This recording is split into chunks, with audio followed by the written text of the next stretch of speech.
Hey guys, what is up? It is me, Paige, here once again. Sounds so weird.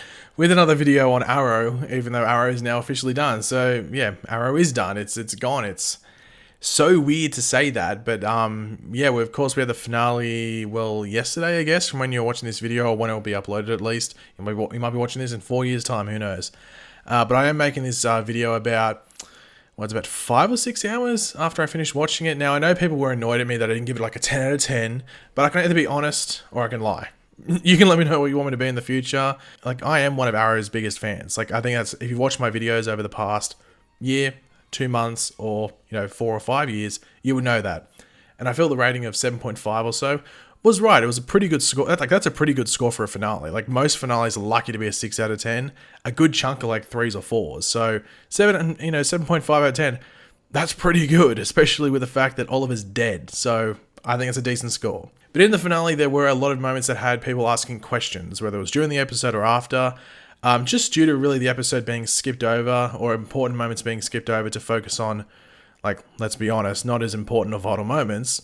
But we do have some burning questions answered by Mark Guggenheim, who was a consultant for Arrow this season and was sort of a big part of what went down the finale. Now, the first thing I want to talk about, which isn't really covered by Guggenheim, that's the Deathstroke scene at the beginning. Now, it was a deleted or alternate scene from Season 2. However, for some reason, I had so many people attacking me in the comment section of my reaction for saying it was, a deleted or alternate scene, and them saying, no, it was a new scene, which was annoying as I knew I was right. I think Charlie or Emergency Awesome, now this isn't me attacking, I'm just, saying I'm thinking this is what happened, said it was a new scene, which made people think it was a new scene or something like that. Now, there's no major blame on him, as he mustn't have known that it was a deleted or alternate scene.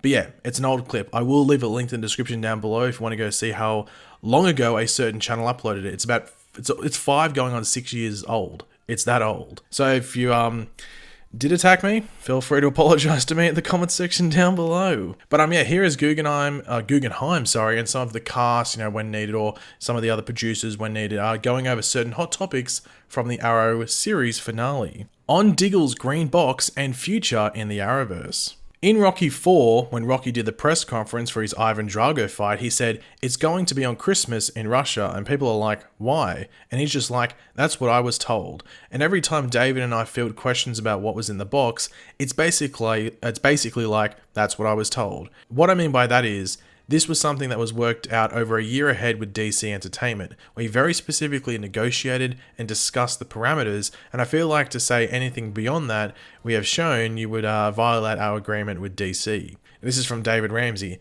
That was very important to pay off the fan theory. There's been a bit of a payoff. We'll see what all of that means. I'm with Mark. Anything beyond that is kind of violating those parameters that we've been given by DC that we have to honor. But I think we've done some justice to the 6-year tease. And then Guggenheim finishes off with saying, "David and I have actually talked a lot about Diggle's and David's post-Arrow future. We've got some really good ideas and I'm going to stand pat on that.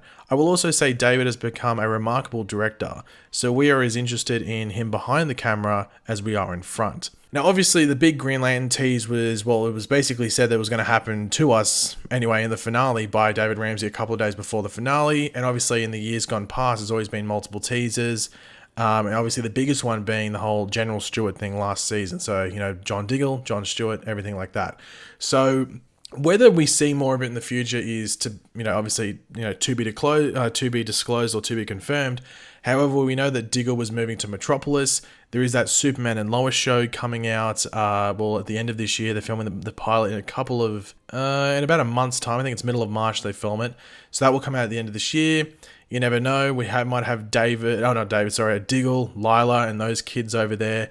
Maybe a part of the Superman and Lois cast, whether it be that maybe there's like a version of Argus or even like a version of the DEO or some sort of organization over there in Metropolis that, Superman or Clark Kent or Lois Lane interacts with and Diggle's a part of it.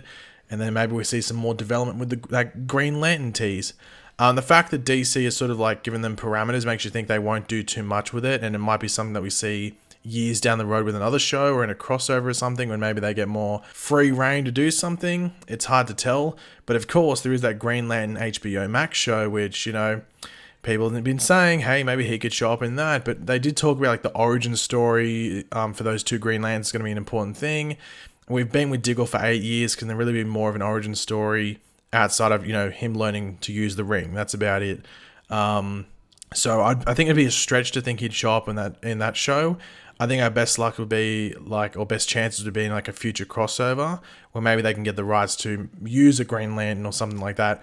But obviously it'd be a very costly thing to use him. So I don't know. I think just getting that tease and I guess the payoff to all that, fan theory stuff, I think it was awesome. If we don't see any more of him as Green Lantern, I'd be fine. It'd be cool to see more of him, but I think I'd be okay if that was the end of any sort of thing with, Diggle and Green Lantern. The reasoning behind the flashbacks to the early days of Oliver and Diggle's partnership. Because Oliver Queen dies 2 episodes earlier, we always knew that we wanted obviously Steven in the finale apart from just the end scene. That was number 1.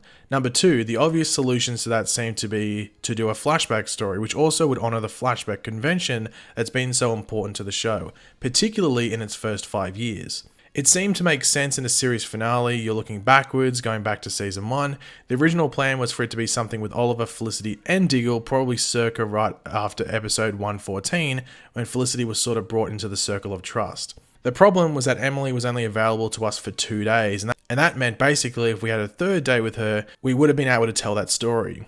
Once that didn't materialize, we were like, our backup plan was to do something circa post 105 after Oliver and Diggle have started working together and just tell a piece of the story you didn't see, which is really the start of their relationship as partners and, as Diggle says later, as brothers. You kind of see, as Oliver says, the proof of concept of what that relationship could be. I think what was kind of nice and rewarding for us to see was how that and the eulogy speak to each other, and you really do see how things have changed. So I really did like the flashback elements of the finale, just mainly because you got to see Oliver just absolutely tearing through people and killing him, because that was bad.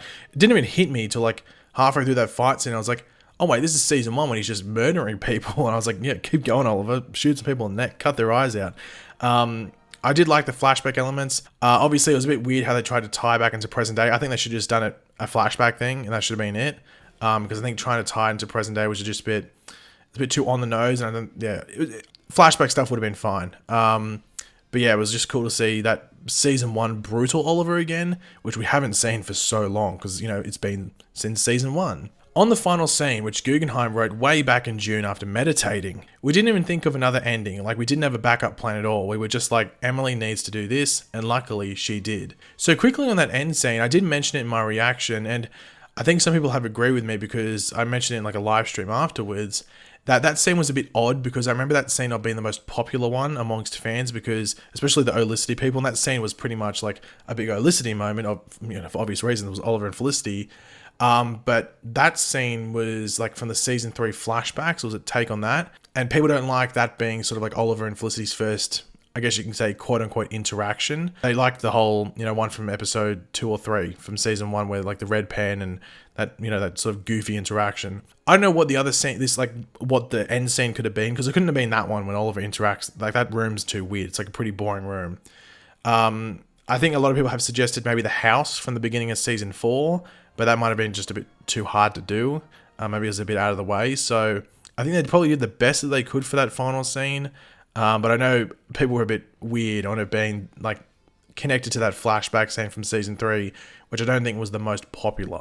Why they went through Roy and Thea's engagement. I always wanted them to be together in the end, no matter what. I love them together and I think they're one of my favourite relationships in the series, and then Mark went further with the engagement. He surprised me. I think I was doing my pass on those scenes and I'm like, oh, this feels right, let's do this. Because I also am a big fan of that relationship, and that was really something we had discussed and agreed upon very early on, was they have to end up together. They'd been together off and on over the course of 8 years. Again, sort of working in one of those reconciliation scenes, I was like, how do we keep this from being different from the previous 20 times? And it's like their relationship has to move forward. They have to make a long-term commitment to each other. And it just felt right, and I knew it would be an easy sell with Beth. And then Beth Schwartz says, we wanted a few happy endings. So the Roy and Thea thing was one thing I sort of wanted the episode to do, and it did fulfill that. I was like, go over what had happened and then also, finish it off in a good way. And I think they did that pretty well. They could have had an extra scene together, maybe in between everything, but I think they did a pretty solid job with Roy and Thea. Why they kept Earth 2 Laurel instead of bringing original Laurel. We went back and forth on that a great deal, and truth be told, that was really driven by the spin-off. I think if we weren't doing a spin-off, we probably would have gone a different way, But, you know, we had a lot of conversations, and me and Beth haven't met Beth. That doesn't make any sense. Whoever wrote this is terrible. Anyway, Jill Blankenship and Oscar Balderrama, who will be running the spin-off if it goes, about basically which version of Laurel did we want on the spin-off. And we've really fallen in love over the years to the Earth 2 version of Laurel. This is really badly written. We love Katie's on that character. We love writing for that character. We love the complexities of that character. Sort of moral seaside. She's just always been the more interesting character to us. So this will probably make some people mad that they've actually said that. But yeah, anyway, Beth Schwartz goes on to say, in seasons 7 and 8, she was really able to redeem herself, and we felt that that was such an important story for her character, and she's come such a long way from murdering people all the time to becoming the hero. You know, she was at the end of season 8 and will continue to be in the spin-off hopefully, so it just felt like we would shortchange her if we didn't really honour the growth that her character went through. So that's pretty interesting that if the spin-off wasn't happening, they probably would have brought the Earth 1 version of Laurel back. I think it probably would have been a better ending, I guess, with Tommy, because I guess he still would have been married to Laurel. But this, I guess they're stuck between a rock and a hard place because they can't really do it if they want the spin-off to go forward if it does get picked up. People are still asking about that. I don't know when it's going to get picked up. They probably have until April or May to make a decision on that. So it's basically a watch this space with that. Is there a chance Steven can return in the future? As we've sort of said it in the Saga Cell, he's become something else. The whole point of making him the Spectre was just to give us story opportunities, because who knows what's going to happen in the future. And the one thing I always say, every time a character dies on any of these shows, it's like we've got alternate realities, we've got time travel, flashbacks, you name it. We have all these different devices.